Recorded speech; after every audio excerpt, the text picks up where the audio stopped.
Okay, demand independent and dependent. So independent demand is the demand for item is independent of demand for any other item in inventory.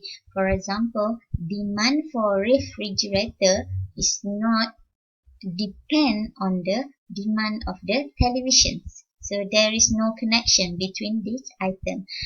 For dependent demand, so the demand for item is depend upon the demand of for some other items in inventory. For example, printer. So demand of the ink of the printer is depend on the demand of the printer. So how many people want printer is depend is on depending on the ink itself. Okay, and now we move to cost event in inventory. So we have holding cost, ordering cost, setup cost. For holding cost, or we also call it carrying cost, is the cost of overtime inventory overtime. For example, you pay for rental, you pay for warehouse rental, you pay for insurance for warehouse insurance of your product in the warehouse, you pay for storekeepers, you pay for utilities. That is carrying or ordering cost. Sorry, that is carrying or holding cost. Ordering cost is the cost that place an order and receive goods. For example, you need to clear the previous invoice from your from your suppliers. Until you can make a new order. There is ordering cost. Cost you pay for clerk to make an order, cost telephone cost, bill cost. Okay, that is ordering cost. Okay, setup cost, cost to prepare a machines or process for manufacturing and order. So that is setup cost. Okay, for calculation, this one we do not cover. Right now we move to inventory model for independent demand. So for independent demands only we do have these methods or model, but the calculation will not cover in our syllabus or at your level. Okay, so we have basic economic quantity EOQ, productions, order quantity and quantity discount model. Okay, first for EOQ, normally demand is known. We know how many demands or expected demand constant, and it is a constant or the same similar every time we order, and independent. And lead time is time between you order the material until you receive the material. For example, you buy from Shopee. Okay, so the term stated that you will receive the product within 3 working days. So 3 working days is the lead time. Okay, for EOQ model, normally lead time is known and constant, meaning that we know within 12 days we will receive the material. The next order also 12 days. It takes 12 days.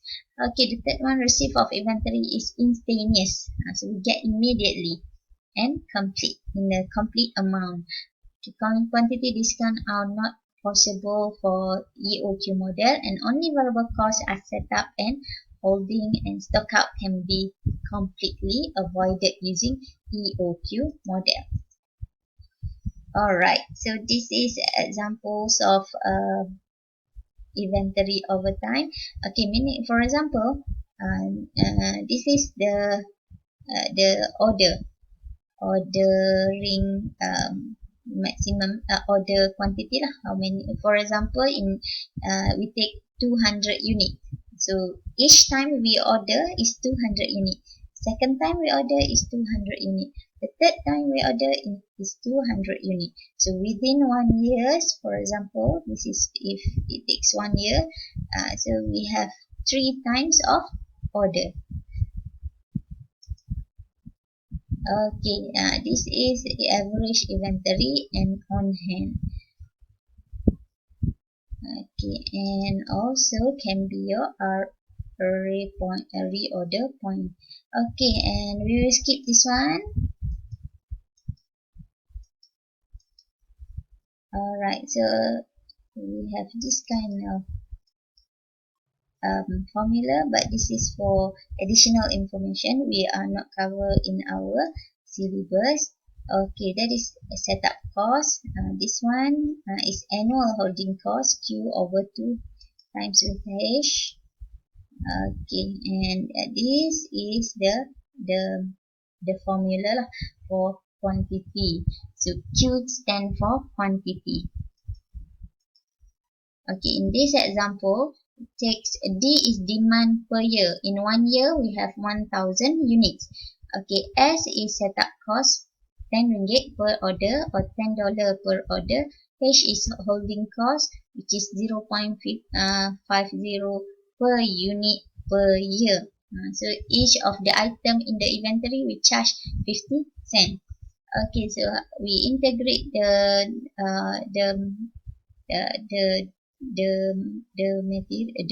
figures, and then we will get this 200 units. Okay, the minimum order or optimal order is 200 units, so that we do not have surplus or we don't suffer from shortage.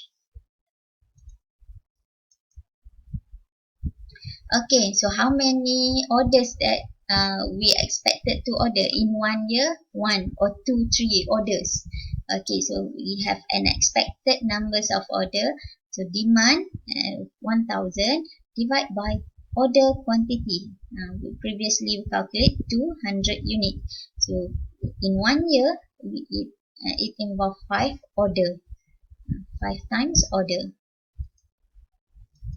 Okay, expected time between order. The first order between second order between third order between fourth order, and so on. Okay, so it take a time. T stand for time. So numbers of working days per year. So in this case, it is given. Normally, it is given how many days that working days in 1 year. So divide by n, number of order. Previously we have 5 times. Okay, and it took 50 days between order. For example, the first order and until second order it takes 50 days. Okay, total annual cost. So we want to know the cost, total cost for inventory. Okay, we calculate using this formula. So D stand for demand over quantity, 200 times with setup cost plus with these figures, and at the end we will have $100. So cost per order per year is $100. Okay, for robust model we do not cover in our syllabus, but it is just I will skip this one. Okay, reorder point. At what level we need to order back from the supplier? Reorder. So reorder point, the demand per day. We need demand per day. So it is stand by D. This D times with L, lead time in the orders in days. So how to calculate demand per day? So we have demand for 1 year and divide by numbers of working days in a year. Okay, and we will skip this. Okay, so this reorder point will be 8,000 units. Divide by 250 days, it will be equal 32 units. So reorder point, when we want to order, okay, so D times L, so 32 times 3 days. Lead time normally given lah. In this case, it is given. Okay, it is 19.6 units. So when your product or item in inventory reach 96 units, so you need to call the supplier to send or to deliver the material. You make the order at that point. We do not wait until it is 0. Dalam inventory, kosong. And so we do not wait until it is zero.